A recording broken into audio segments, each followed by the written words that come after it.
Subway Everyday Value means many mouth-watering pile-high favorites are $5 footlongs, like the fresh toasted tempting meatball marinara and made-to-your-order BLT. The $5 footlong anthem rolls on, only at Subway, where great everyday value lives. Subway, eat fresh. The BS Report is a free-flowing conversation that occasionally touches on mature subjects. First of all, This is the BS Report with Bill Simmons. it might be cool, I don't know. And if it's not, I don't The care. BS Report with Bill Simmons. Bill Simmons works for ESPN. He's also named the sports guy, and he writes a comical sports column. He must be a popular dude. The BS Report. It's got a real dirty sound, like a rusty steak knife cutting through a well-aged steak. Now. Here's Bill Simmons. Welcome to the BS Report. Apparently there's a golf tournament this weekend. I think one of the majors. God, I can't remember which one. I guess it's Cousin Sal. You're in the Subway Fresh Tech Hotline. Which tournament is this weekend? This is the Australian Masters or something? No, something just with the Masters. Oh, just the Masters. Okay. Yeah. And Tiger Woods, I guess it's a big deal he's playing or something? Yeah, they say he's going to play this one. What a surprise. Where's he been? I haven't followed this thing. He's been out for 4 months? He took some time off. He wanted to be with the kids. Gotcha. Well, they were young enough to be kids, but no, they weren't. I don't know what his story is, but I got to say, I'll be watching if things get good Sunday, right? I mean, you're going to watch all the way through? I might actually watch. I enjoy golf. It seems like this will be a relatively interesting tournament, so I'm going to watch some of it.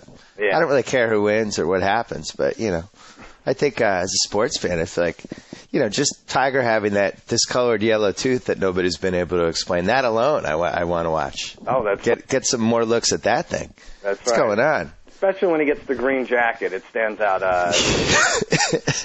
Yellow tooth. I got to say, the thought of Tiger winning this and then just Jim Nantz putting the jacket on him and all that with that crazy Jim Nantz face would be the highlight of the sports year. And it's already been a really good sports year. Yeah, you think about right. it, like Colts Saints was fantastic. Mm-hmm. The national championship game was pretty good for college football. Yeah. It's an exciting game. Guy backup comes in. Mm-hmm. The NCAA tournament, arguably, I can't remember from start to finish a better one. And I think you deserve all the credit. Your buzzer beater bet really pushed the tournament into rare form. Believe me, we're going to get the props in a second, and I love no hole in one at minus 120. But throughout the tournament. But yeah, I know. I definitely jinxed us. But You didn't, though. You reverse jinxed the entire tournament. I think America should thank you. I did? All right. Well, they can thank me in small increments of $10 bills, and maybe if I get thousands of donations, I can win back the money that I lost on that stupid tournament.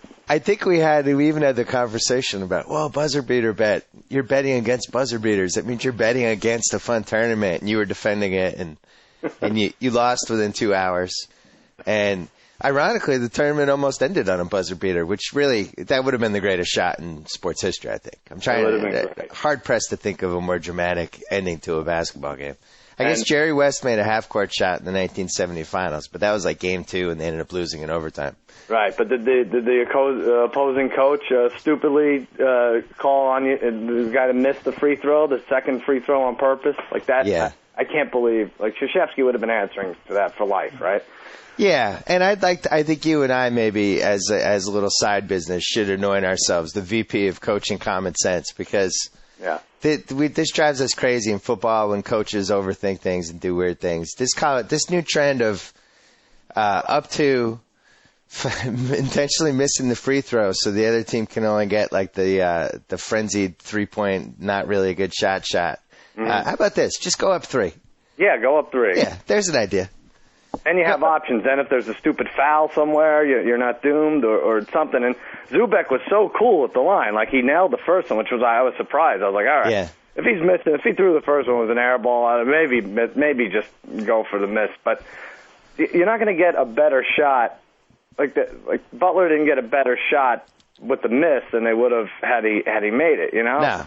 And as we talked about on the phone the other day, like Tom Izzo not raked through the coals enough for his whole thing. Everybody talking about, and I agree, he's obviously been probably the best coach of the last 10 years, but to miss an intentional shot that only knocks 0.2 of a second off the clock. Right. That is idiotic. Yeah. It's just a terrible basketball strategy. And in this case, you're trying to prevent basically the Christian Laettner situation or the Tate George situation, which really happens once every 6 years. Yeah, once every 18, I think, right? Yeah. You're right. So twice in 2 decades that was crazy show. Or that, I guess the Bryce Drew is another one. But these are things that just do not happen. Yeah, and the other difference is Butler didn't have a timeout, so it's not like they really could have set up a play like Duke did with Laettner. They would have heaved it in. If they were guarding the inbounds, Duke was, it would have been even more difficult. I watched that game there's this new sports bar on 3rd Street in L.A. called Goal, and it's pretty good. Like, it's small, but it's a cool place, and people are crammed in there. And it was about the most excited I've seen a sports bar be for the end of a game in a long time. I'm hard pressed to find another event that, like, the biggest when the shot banked off that I've heard in a sports bar probably ever. Yeah, it was great.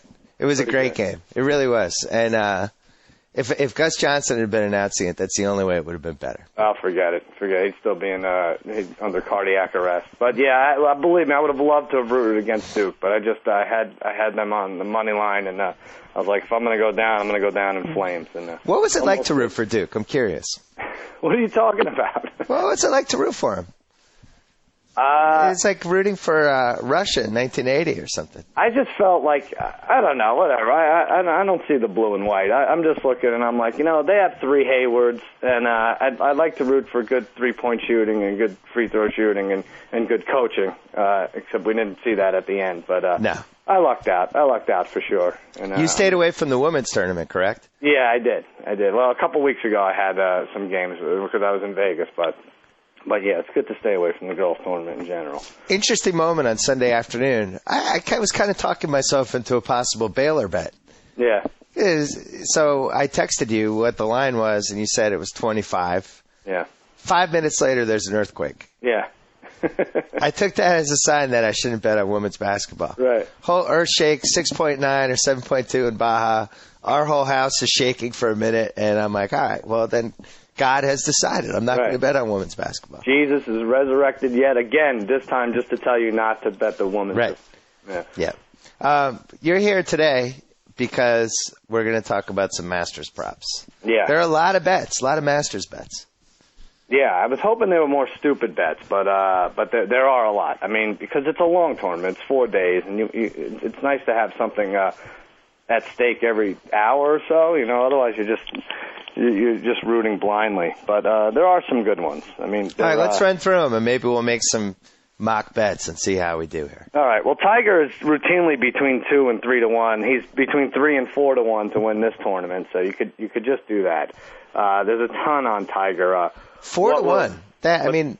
So is there a bet where you could bet Tiger won't win the tournament? Yeah, it's minus 500 that he won't win. Okay.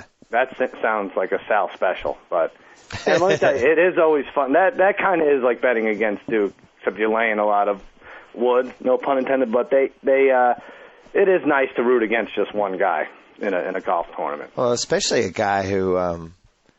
Be careful. Wow, no, I'm just saying that guy. He's been through a lot. It would really be far fetched for him to win this tournament. I think that would be one of the most shocking things that's happened in my lifetime. I agree. This guy to come back from a 4-month layoff and all the turmoil he's gone through, and he's going to win the Masters. I don't see it. Yep. But they have stuff like what will he shoot on the first hole? Will par or birdie? Like that's dumb. Will he get a hole in 1? 40? Wait a second. I don't think that's dumb. Really? Yeah, what do you think? It's a par 4 the first hole. You just go par?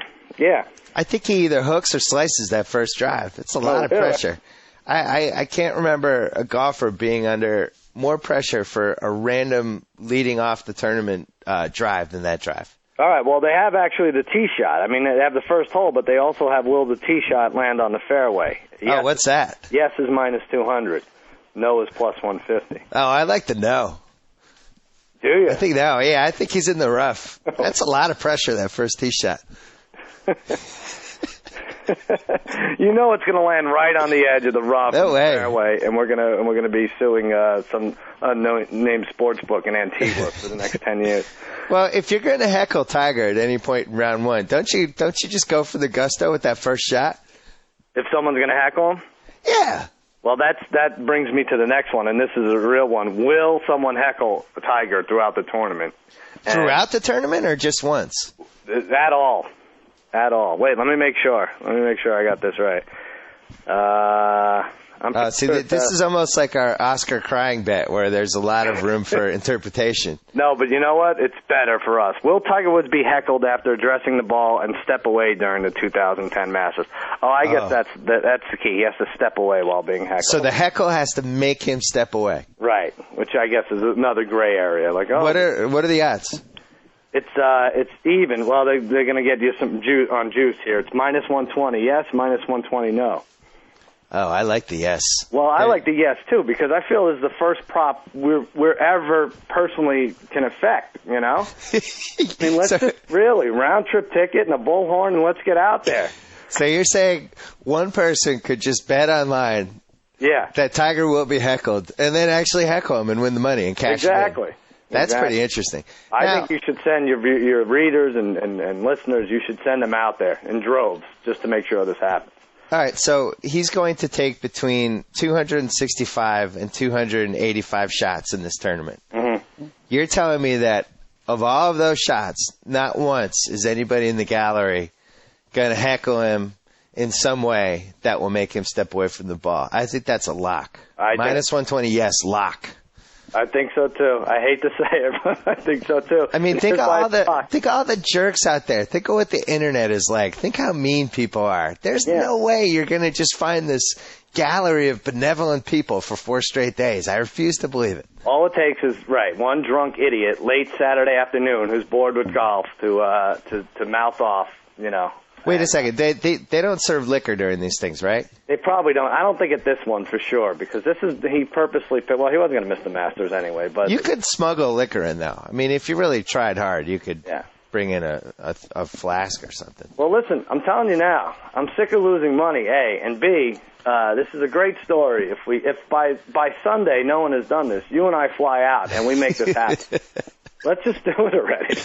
This is a great bet. I mean, it's really along the lines of the Sandra Bullock bet, which was probably my most exciting gambling moment of 2010. That was great. Come on, Sandy. Come on, rid the tears. Come on, Sandy. And she kept it together for the first minute and almost started wrapping it up. And it was. And by the way, had she known then what she knows now, the tears would have been flowing. Yeah, they would have been flowing the whole time. As soon as she brought up the mother, I was like, I knew it was. I want to bet on the montage next year. I think that should be a bet, the dead montage. I really think that should be a bet. We should be able to wager on this. How exciting would that be? Who makes it last or what? Yeah, who the last person is. We should be able to wager on that. Interesting. Is it going to be? Well, we haven't had a big one yet. It's definitely not going to be Corey Haim or Robert Culp. Yeah. All right, keep going. All right. Well, let's see. What else? Tiger Woods' final position. First through fifth is even. 6th through 10th is 4-1. 11th or worse is 11-8, which I've never seen 11-8 in my life. So you have to bet 8 to win 11? Yeah, I don't know what that's weird. And Tiger Woods' final position. Missionary with a Hooters waitress underneath him while wearing only a Nike headband. 7-2. That's a good. Come on, Joe. Is that coming out? Oh, stop it! Come on, listen to me. I have 5 of these. So we do have a disclaimer at the beginning. I mean, we should loosen up with this stuff. Joe, stop it. It's golf. Wait a second. I love that 11th or worse. 11th or worse. 11-8. Yeah. I mean, that's better than even odds. How many guys? I don't think he's going to finish in the top 10. Yeah, that would be a safe thing to do, 11th or worse. I will say, and people have been writing about this the last day, but it was something I thought of, and I think a lot of people thought of during that press conference. This guy has, been fueled by this competitiveness and big ego and just the kind of personality that you have to be a mega superstar and just want to destroy people week after week. And I think all the things in his personal life probably fed into that to some degree. Yeah. And to hear him say, it's not just about golf anymore. I'm about trying to get my family together. I'm trying to become a better person. Like, that's all good. That's admirable for him as the person. But I really think that is going to affect him as a golfer. And I hate to psychoanalyze it, but, you're changing fundamentally who you are as a person. How does that not affect you as a golfer? It should. Well, we'll see. Well, I'm not going to argue with him. Yeah, I'm just saying. It should affect him. Look, I liked rooting against him when he was hooker free. Now it's all gravy. Well, imagine Michael Jordan comes back from his baseball sabbatical, and he's like, you know what? I've done a lot of thinking these last 2 years, and I need to change who I am. Right. I'm going to spend time with my family. I'm not going to gamble. I'm not going to go out with the boys anymore. Yeah. I'm just going to be a dad and play basketball. Does he win 3 straight titles? I don't know. I don't think so. It seems like that all that stuff is fueled toward the same thing. Like, these guys are big ego superstars that they're always the biggest guy in the room. They're always the best. They can always get the best girl. They can gamble the most money. Like, it's all part of the same machine. Right. And also, Michael Jordan, it's a team sport. At least his teammates could pick him up. He could rally behind him. This is just him, and no one else is helping him out. That's for sure. And also, what if he stinks? Riley wrote a column about what if he wins. Like, what would that be like? What if he's terrible? What if he shoots like an 80 in the first round? Yeah. And then that starts the whole, oh my God, Tiger. Mm-hmm. Wait, is this it? Did he lose it? And now that this story's gone to a whole nother level of people just picking him apart and trying to figure out if he's going to survive psychologically. I just think there's a lot more pressure in this first round than people. Well, and then he can go to Elon and say, listen to me, I know this sounds bizarre, but me cheating is good for the marriage. I mean, look how much money I could bring in. Like, I've lost my power. What is that, Samson? And yeah, so let's be free. These are all good points. But, what else do we have? 7-1 odds, Tiger's 9-iron quits in the middle of the tournament and sues him for fondling and hires Gloria Allred to represent him. I like that. Okay. That's a good one. 30-1 odds, Jim Nantz makes a Tiger ball washing joke. I don't think it'll happen. But I feel like you're making these up. What? Any real ones? Let's see. 119.5 over-under text messages from ladies of the night. No, I don't know. Let's see. What else? Well, they have TV ratings. What will the TV ratings peak at during the Masters? 20.3. That's interesting. So I'd have to look back to see what they've been. And well, let's think about this. The Super Bowl got to in the 60s. Mm-hmm. So basically, if he's around in the fourth round and it's striking distance, mm-hmm. that goes above 20. That's no question. Thing. They're counting on. You're betting on him contending for that bet. Midday Sunday, right? So what would be the odds for that? It's minus 120. Either way, I mean it's an over/under 20.3. Which means, that's the one thing I'm not sure about. This is how fascinated everybody is. Like, I know, people, the sports fans, in the 18 to 40 range, all the males are going to be watching this tournament. But I wonder about people like my mom. Is she going to care? Your mom? Is it going to get that demographic? I don't know. My mom will not give a crap about any of this, but yeah, I think, but I do think the casual fan or even someone who just knows his name will kind of tune in Sunday if he's around. I mean, it'll double from Saturday to Sunday at least. Like let's say there's a guy who doesn't like sports at all and is into cooking, like our cousin Jimmy. Oh yeah. Does he watch this tournament? Or does he make pizza in his backyard and not watch it all? I think he multitasks. In fact, he's got a large screen in the back of his pizza oven now. So why wouldn't he invite people over for a Sunday Masters? I think we should invite ourselves over. I don't know. This is something I want to watch on a 103-inch TV. I want to see that yellow tooth on 103 inches. It would be nice. It actually would be scary. They should have it in 3D, actually. That'd be terrifying. That would be good. Actually, golf, you're right. Would golf be the best 3D sport? It would help a lot. Hockey would be pretty cool, too. Yeah, that'd be nice. Or what else do we have? They haven't done wrestling in 3D yet. The WrestleMania in 3D. That's probably, I would bet, next year. Yeah. Would be a good one. Who is the favorite for the Masters? Well, Tiger is, only because he's 4-1, and then Mickelson's the next lowest at 10-1. And then Ernie Els 11, Harrington 16. Really? So Harrington's the fourth highest favorite, and he's 16-1? Yeah. Who else? Run through him. All right. Steve Stricker, 20-1. Paul Casey, 28. No, I missed a couple there. Retief Goosen, 22. Lee Westwood, 20. I don't know. None of those sound enticing. No, I don't know. The aforementioned Vijay Singh, 50-1. Jim Furyk, 28-1. What did I say? Where's the guy who has to take the card all the time? Have you seen, is anybody like a bandwagon pick for this thing? Because it seems that everybody's so obsessed with Tiger, nobody is actually discussing this tournament and like who else could win. Yeah, you're I've right. heard that conversation once. I watch SportsCenter every day. Exactly. I don't know. Like, here are 5 guys I think can win other than Tiger Woods. Haven't heard that yet. It might be. It could be smart to take 5 guys in the 30-1 range and just just hope one of them hits. Yeah, maybe 7 or 8 of them even. As you said, though, it is more fun to just have one guy and either root for him or root against him. Yeah. And if you bet on that Tiger Woods will finish out of the top 11 bet at 11-8, at least you just know every shot he takes, you get to root against it. Now, the question is, as a sports fan, you should probably want to root for him because it's a better sports story. Mm-hmm. So I've done it. that's pretty good. I've done it a bunch of times. I've rooted against him and root for him, and it's just Sunday. It's obviously more fun to root for him if he's around, but Thursday through Saturday, it's just brutal, just every single shot. So now what is the deal with? Are we going to see all of Tiger's holes, or is this going to be one of those things where they join the telecast on Saturday? It's like, oh, here's Tiger on round 10. Like, this is the one time we should be able to see every hole that he plays. No, I think ESPN picks it up live like 1:30 or something. Okay. Thursday, right? We definitely see his tee shot. They're interrupting SportsCenter to see his tee shot. So I'm it goes from there.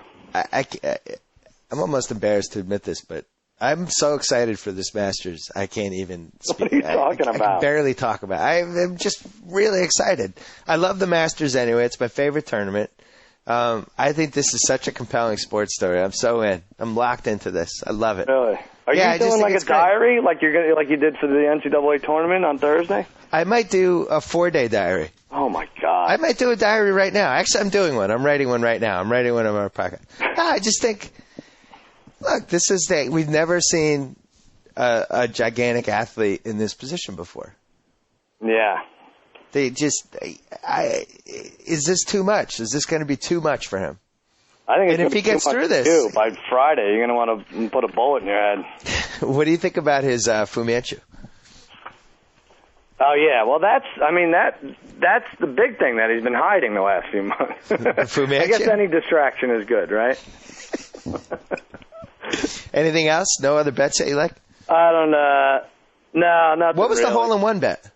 Well, just for anybody. I think that a hole-in-one, and there was one last year. I'm pretty sure, unless I'm thinking of another tournament. It's just minus 120 either way. Will there be one? You know. You know what? The last thing we should be able to bet on. What would Jim Nantz say if Tiger won? Like what would he really say? Not like a joke, like huge, quickly Tiger. Like he's not going to say that. What would he say though if Tiger won as the putt's going in? Because he's got to have his pre-prepared one-liner. Right. So what would that be? The Tiger is back on the prowl. Like he couldn't say that. You can't say anything with prowl because there's sexual implications. Oh right, yeah. You know what I'm saying? This Tiger still has the eye. Something Tiger has found his stripes. Do tigers have stripes? Yeah, sure. Joe Mead. They do. Joe yes. Mead. What do you think Jim Nantz would say? I'm not going to get into what I think he'll say. Oh. Joe Mead's still trying to figure out a way the Bills can get Donovan McNabb. We got to work a third team into the deal, Sal. Don't give up. Sal, you missed it. Lombardi was on the other day talking about how he thought Tebow could go as high as 9 to the Bills. And we brought Joe Mead in, who was just devastated. You don't like that, Joe? You can't take Tebow 9th. I'll take him. I'll be happy about him in the third round. I'll accept it in the second, and I'll be upset with the Bills if they take him at 9. The best part will be watching him talk himself into it over the next 4 months. Oh. Tebow at 9. His release isn't that bad. Then you got to re-sign T.O. Tebow, that's it. That's your push the rest of the way. Joe, I think the signing of Tebow would bring you closer to our Lord Savior Jesus Christ. Well, there's no You were doubt already about close that. from Notre Dame, and this will take you to another level, right. I think. Good for you guys. All right, Cousin Sal. So, did we cover everything? Yeah, I think that's it. Jimmy Kimmel Live, Luke Wilson on Wednesday, Martin Lawrence Thursday, and that's it. I went to American Idol yesterday. Oh, yeah. What happened? You're going to write about that, right? I probably will. I got to say, exceeding expectations is not a strong enough word. Really? Have you been? Yeah, have you been? No. We're right across the street every day or whenever it's filmed. No, it's actually not there. It's where it's in the CBS lot see? on Beverly where they film like the Survivor finale and those things. Oh, okay. I always was under the impression it was like a 6,000 seat theater. Mm-hmm. And it's like, maybe a little bit bigger than it's like a 500 seat theater, I'd say. Really? Yeah, maybe 600. And I had Will Simon be heckled at -120. Simon was heckled there at the taping yesterday. It was really surprisingly riveting, I gotta say. But they're not even good this year. Well, that's the thing. Somehow we saw like the best show that they've had all year. Like almost every performance was good. Simon barely said anything. Is that right? Yeah, it was pretty good. But man, the in person, like if somebody actually does well, it's really like you're feeling it. Like the whole audience is quiet, and then when the judges come up, like you're like on the edge of your seat. It's pretty good. Yeah. It's bad karaoke, and you're not allowed to drink. Go to the Brass Monkey on 6th. Much better. All right, Cousin Sal. We'll talk to you soon. All right, I'll talk to you. All right, now we're going to bring in the czar of reality TV. Our old friend Dave Jacoby is on the Subway Fresh Take Hotline. Opening day really was on Monday, or I guess Sunday night, but technically Monday. For Dave Jacoby, opening day is tonight on MTV. The return of the Real World Road Rules Challenge. This year it's a fresh meat cast. Fresh meat. Love the fresh meat. Love fresh meat. Unfortunately, we can't do a draft because we don't know who like 10 of these people are, or 12 of these people, whatever. But so we're going to draft all the veterans. I think we should do it that way.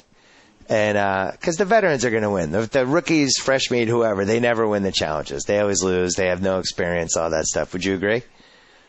Yeah, but we don't know the format either. Like, they change it up. Sometimes they're paired with a veteran. Like, they do that whole, like, team picking thing, you know? So you want to wait a week, and then after we watch this week's show, we'll have the draft with House? Yeah, I think that's the right play. Yeah, because you're right. We do need to know what the exact format is. Yeah, and House needs to come back from last year. Last year he lost. He got blown away. Me and you went to the finish, 5-point difference. Yeah, and I won. Way back. I'm the defending champ. So you've seen the preview show, right? I did not watch the previous show. It's on my TiVo. Is it something I should have watched? Yeah, for sure. You should definitely watch it. But just as a little, it's the spring training, you know, before opening season. You get a feel for what's going on. You see how TJ is, you know, just see what TJ's up to. See what sort of prints he's got in his T-shirts this year, you know. Yeah. He bought his T-shirts from. He brought his T-shirts from the How to Make It in America guys. Exactly. We're going all the way, son. We're gonna make it, son. My T-shirt is gangsta. Did you watch the last two shows of How to Make It in America? I didn't watch the finale. No. Yeah, finale was a little disappointing. I'm not gonna lie. I liked that show. I did too. Corner on that show. Yeah, I liked it too. I thought I thought the first 6 episodes were better than the last 2, unfortunately. Which, you know, it's on the fence for being renewed. The one that you didn't like, I liked. I like all of them. Really? Yeah, you got to know Renee a little bit. Yeah. I was into it. Let me tell you a little bit about this, the sort of like fresh meat and the meat show that they had. Okay. They did like a combine event. I don't know if you remember that from last time. Yep. Just sort of, you get like an idea of how, you know, how the new members would perform. And it's just as stupid as the NFL combine. It doesn't make any sense. You know, like they do pull-ups. How many pull-ups do you think you could do? Seriously. Probably 3. Yeah, I don't even know if I could get there. I feel like 1.5. Do they do half pull-ups? Yeah, I can't even remember the last time I tried one. So who did the most pull-ups? Oh, there's this dude, student Noor, he's from Austin, and I believe he's on the national Aussie Rules football team. Yes. Or something. And I really like that, because I think when I have my kids, like instead of having them play baseball and basketball and football, I'm just going to say, you know what you do? Find your niche, you know, because you can go far.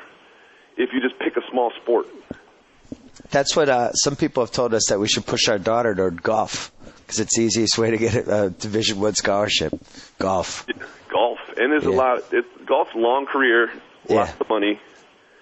There's some downside that we won't go into, but golf. So you like Nor? What about this Laurel? I mean, I don't know. I don't want to show my hand of my draft strategy, you know? Yeah. Well, what about Laura, who's described on the website, very pretty, by the way, as a tall, strong Division I athlete with a fierce competitive streak? Yeah. She's only did 2 pull-ups. Oh, that's not good. But I think that was more than anybody else. None of the other girls could do any pull-ups. But she's the fresh meat. The producers are starting to figure it out. You know what I mean? They're like, let's just find attractive people and create people. Yeah. If I was casting this show, I would just, are they attractive? No. Are they crazy? No. Then they're not on the show. You got to have one of the two. Oh my God! There's another Boston guy in the cast this year, Vinny. Oh yeah, and he's bulging biceps, dizzying dance moves, and a thick Boston accent aren't Vinny's only defining qualities. Yeah. It's always the Boston accent. If you're ever trying to get on the show, take whatever accent you have and quadruple it. You're going to increase your odds. Yeah, exactly. Go to a speech coach. You walk in the door, they're like, "Do you want us to get rid of your accent?" You're like, "No, turn it up." Well, let's talk. You've been very open. You've been very open about your feeling that the real world is the feeder, much like the minor leagues in baseball to the challenge, and the spots for who gets to be in the challenge. It's very important. This year we have 12 spots for veterans. I'm going to run through them. Sarah, who was I think from Real World Hollywood. No, she was from Brooklyn. Real World Brooklyn, yeah. She had a nice little rookie debut last year in the Ruins. Yeah, she did really well. If you don't know her, she's the one who had the tattoos in her arms, and Kenny was really mean to her, and for some reason she took it for most of the year, and then finally broke down in tears by the pool. She loved it though. She obviously likes being teased by men. Darrell, who the last time we saw him beat the absolute living crap out of Brad. I mean, really beat him up. Like it was as much of a beating as I think we've ever seen on any of these shows. Has there been a worse beating? I mean, Bad Girls Club is like one consistent sort of ongoing scrum. Yeah. But there was real damage done by Darrell. Yeah, it seemed like you were like, he really bubbled Brad. Yeah, you wonder like, is that a detached retina? Will Brad be able to see out of his left eye? Stuff like that. Jen with 2 N's. Who, I can't remember what show she was on, but definitely one of the most promiscuous ones ever. Yeah, Denver. Jen with 2 N's in the, they do some teaser clips in the Meet the Meat show, and Jen with 2 N's punches Mandy in the face so hard. It's the hardest female on female punch I've ever seen in a reality show. Oh. It was closed fist. She stepped into it. It was like she was training for it. It was good.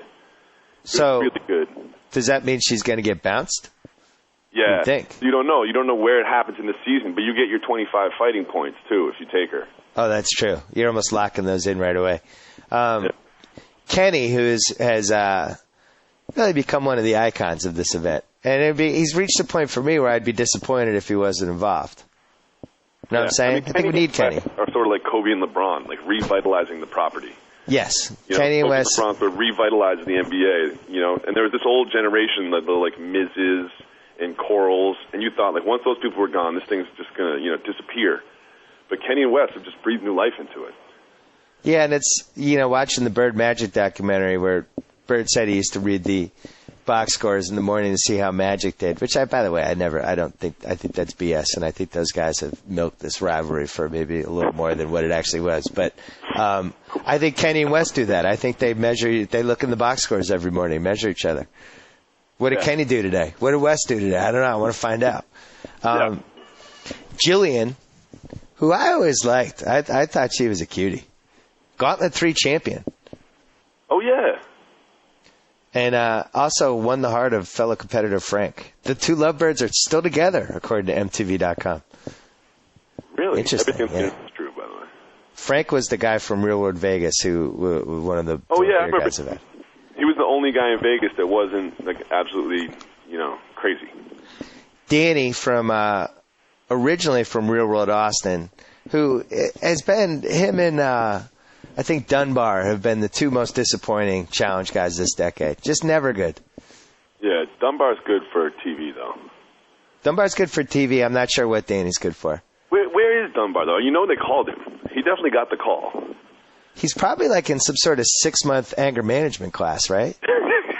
like anger management, an off-site anger management, like sort of pseudo jail. Dunbar's the only guy they've ever had on this show that I'm convinced they don't show all the footage, because if they showed all the footage, he'd have to go to prison. Yeah, there'd be some sort of legal repercussions. Yeah, they'd be like, why do you have that guy on? That guy's a serial killer. We can't. So they'd be like, no, we can't show the scene where he stands over somebody's bed for 3 hours staring at them. Wes. Didn't Danny get engaged on like some reunion show or something? Yeah, he married. He's married. Broad? No, he's married to Melinda. Yeah, Melinda. That's right. It kind of scares me that you're the czar and I know more of the real world facts than you do. There's a lot of history. I think you're working too hard. I think you have to work less hard. Yeah. I was concerned about that. It's affecting my czardom. Wes, obviously the LeBron of the show. And, I thought what we saw last year, he had clearly cycled for heading into the show and lost some steam as the show went along, because I think they take out all the drugs out of the house. Wes is such a beast. He's a wild card, man. I mean, you don't know what you're going to get out of him. In the promos, you can just see that you're going to get a lot of good Wes this year. Remember last year, last time around when he wouldn't cooperate with his team? Yeah. I think he knows how to milk the camera time too. Yeah.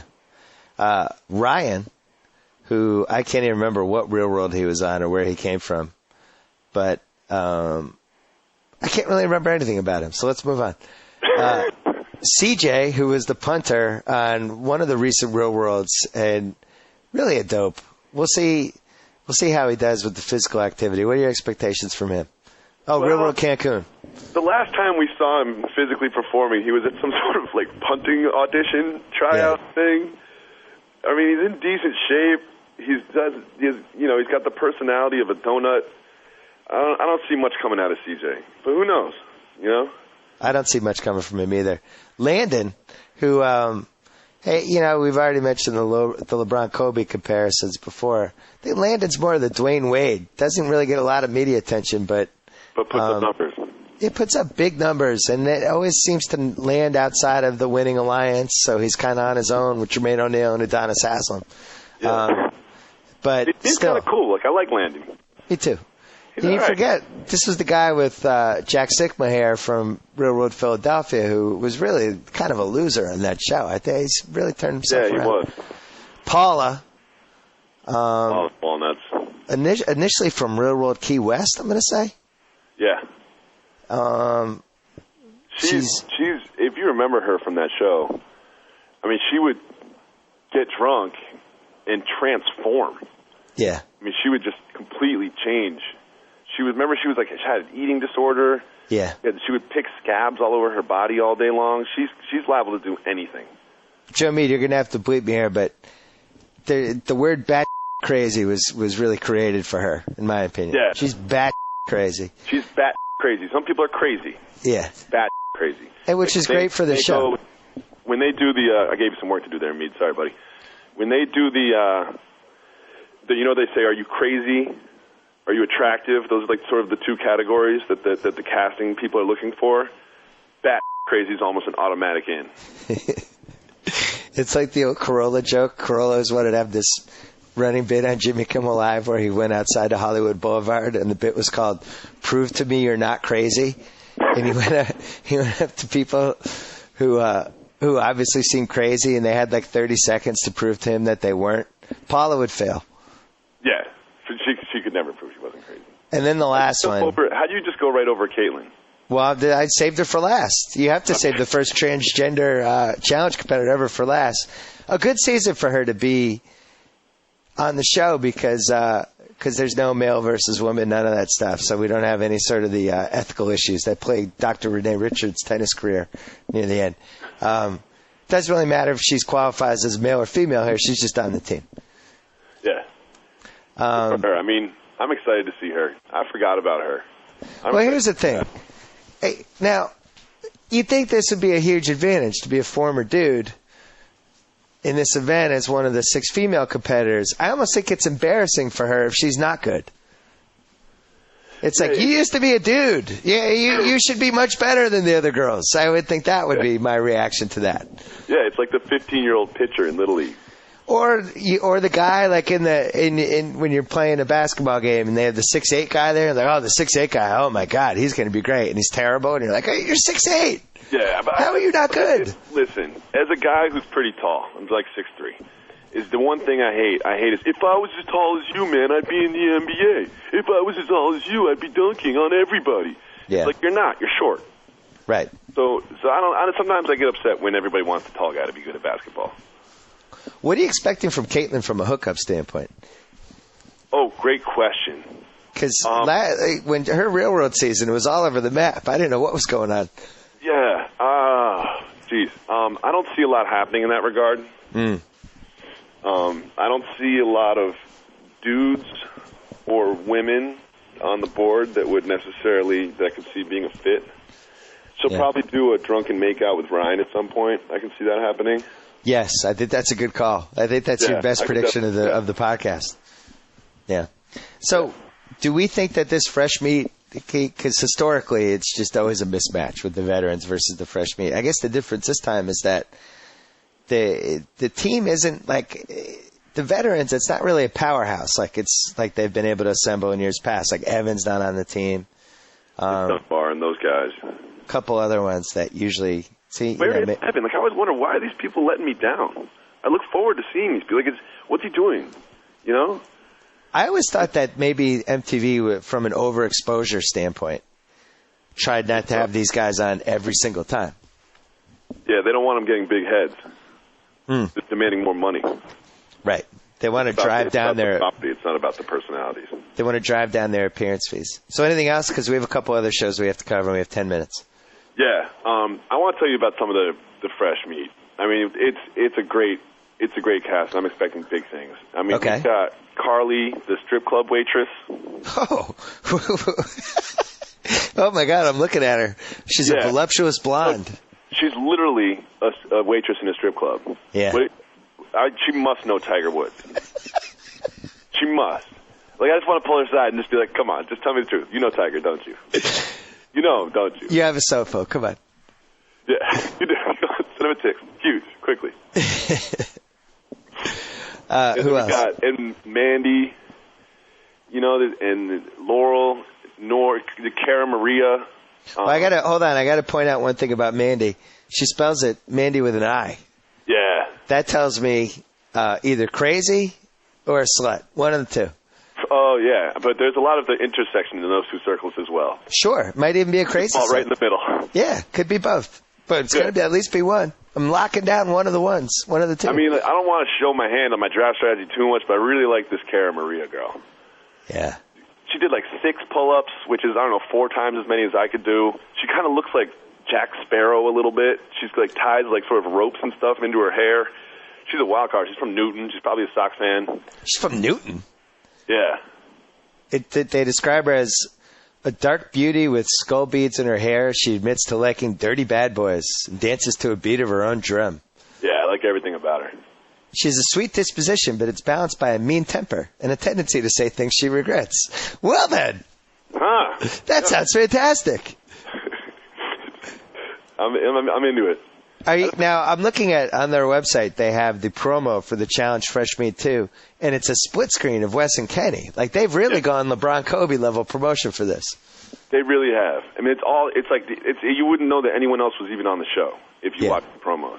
All right, well, we're going to cover more of this next week. We'll have the draft next week. We'll watch. So it's on tonight, Wednesday night, MTV. But we have to hit Survivor. We have 8 minutes. Last week was, I thought, one of the most epic Survivor episodes of all time. It clearly was headed for some Russell, Boston Rob. One of them is going to have to go. And I can't remember another episode like that, Czar. I've never, ever. I mean, I'm just going to flat out say it. That was the best episode of Survivor that's ever happened. Yeah, it was just unbelievable. Easily, and it was a high watermark for so many different things, like drama, tension, strategy. I'm starting to think that Russell could be the president of the United States one day. It was unbelievable. The fact that he's still in the game and now has control of it, and that we watched it happen over the last 3 weeks, I still don't know how he did it. And I watched every second of all three of those shows. I remember me and Joey just sat there on the couch, like with jaws agape, just shocked. It was like, oh no, this is going to work. And his play with Coach, when he gave her the idol, he stood up and looked at Coach and he was like, it's all about honesty and loyalty and being a good guy. And so he gets points from Coach for being a good guy too. Like he was thinking 2 steps down the road. Now Coach is going to swap to his side. Yeah. And brilliant, this guy. The part that nobody's been able to explain is how everybody agreed the immunity idol was off limits.